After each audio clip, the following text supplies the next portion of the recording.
Hi everyone, Karen Danielle here. Hope you're having a fantastic day.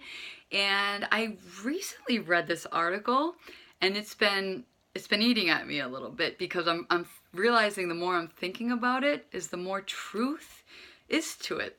So it was an article about this company, a manufacturing company, and so it typically has this, this factory floor, right? And I can't remember what but it was a textile company.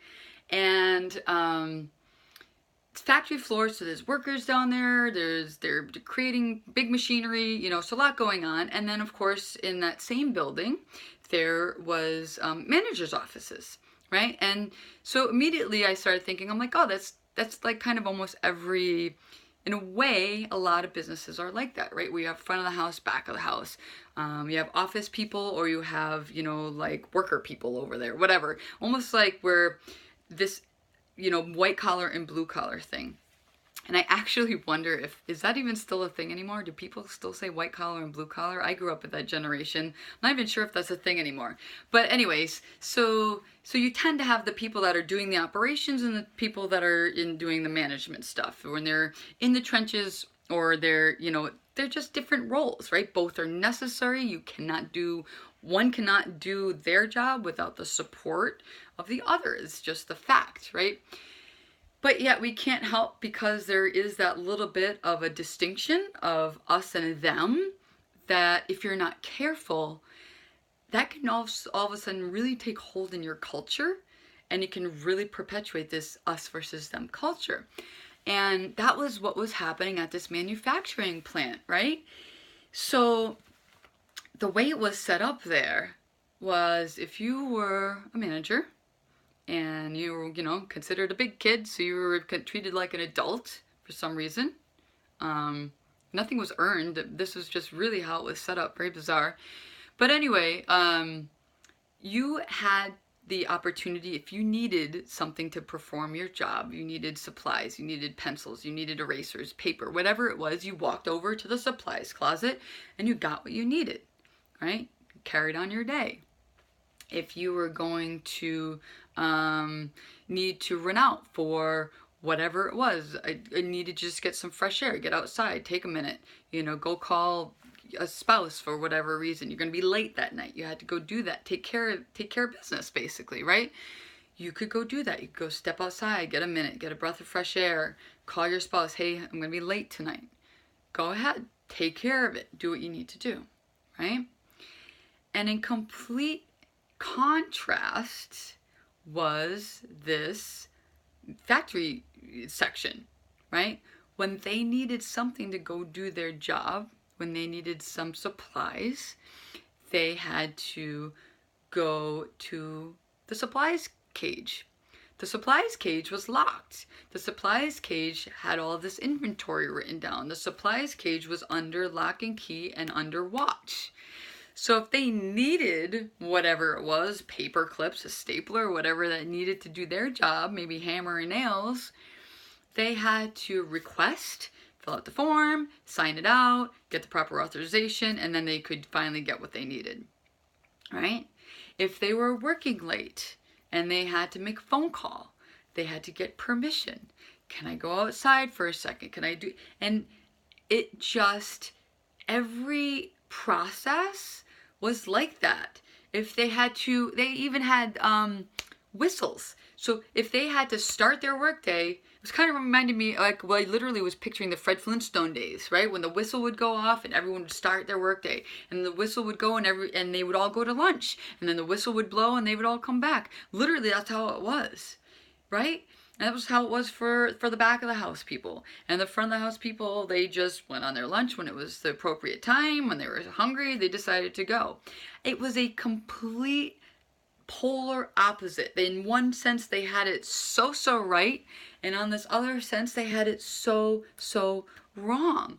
And I was wondering, how on earth does that happen? How do you get it? You like nailed it over here. You killed it. That's exactly what I would want, like, my company to be doing, or one of my clients. That's what I would tell you to do. And then over here, I would have the exact same example of, don't ever do this. This is horrible. You're not trusting your employees. You're treating them almost like they're under your thumb, like they're almost criminals in a way, like they're on parole, like this work release program or something, right? Not that there's anything wrong with that. I'm sorry out there, I didn't mean to offend. But that's how they were being treated. And it's awful. Absolutely awful, right? So how can they get it so right and get it so wrong at the same time? And I started thinking, I think part of it is that there's this a little bit of lingering stereotype, right, against that front of the house, back of the house, or the factory floor person and that management person, a blue collar or white collar, if that's still a thing, right? And for some reason, people who work with their hands, people who like to do stuff, somehow got the rap of being less trustworthy than the people in the white shirts and ties and the people who have the management or the, you know, the management title. The people who could basically run Ponzi schemes were deemed trustworthy, and the people who were working with their hands weren't. And I feel like that's there's a little teeth to that. There's a little truth to that. And it bothers me a lot. And I'm curious as to what it's going to take to overcome that.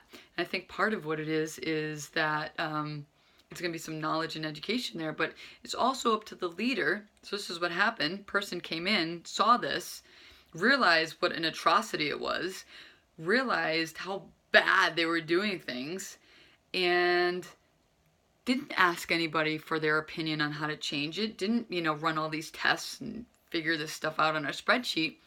He came in and he left all the management people alone. They were doing fine. But he came in and he completely changed the experience for the factory people.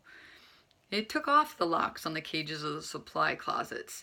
If they had to go to the restroom, he told them just go to the restroom, right? If you're going to be working late at night and you need to make a phone call, use the company phone. This was probably before the days of cell phones, right?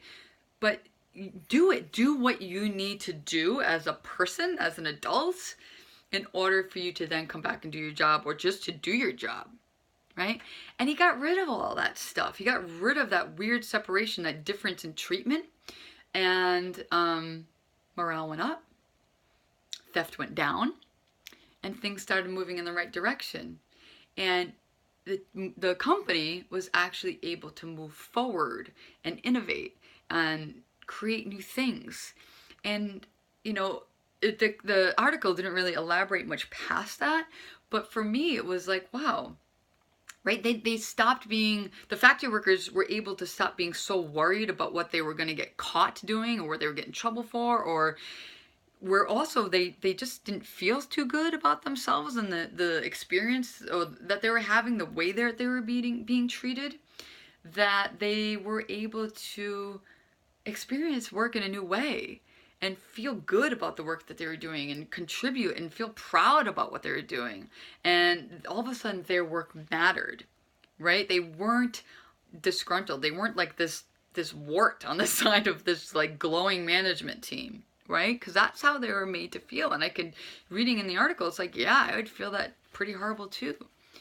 So my encouragement today is really to look at what's going on a big picture level. And do you need to be that person who puts a stake in the ground and says that that's not in alignment with how I treat my employees or how I value trust and honesty, and I want to empower everyone and give you a place to work that you feel good about and contribute, and that you feel that you have what you need. And I trust that you're not going to take, because that's always what the concern is. You know, if you give people the opportunity and you trust them first, you take that risk and you trust first. And I guess what, in the workplace, if you're a leader there, it has to be that way. You have to go first, right? And if you do that, people will rise to the occasion. They will do better for you. They will make you proud. And the same thing goes the other way. If you put them in a situation of that they don't feel good, that they feel mistrusted, that they feel mistreated, that they feel like they're constantly watched, no matter how good of a person they are, they're going to become paranoid. They're going to start looking out for themselves because they don't think that you are. And they're going to make bad decisions, or, you know, in your eyes, bad decisions, but they're doing it because they're looking out for themselves, right? Take the risk. Trust your people. Give them the chance. They'll rise to the occasion. I guarantee it. They always do. People make me proud. I love them all. All right? Love you guys. Have a great day. Karen Danielle. Talk to you soon.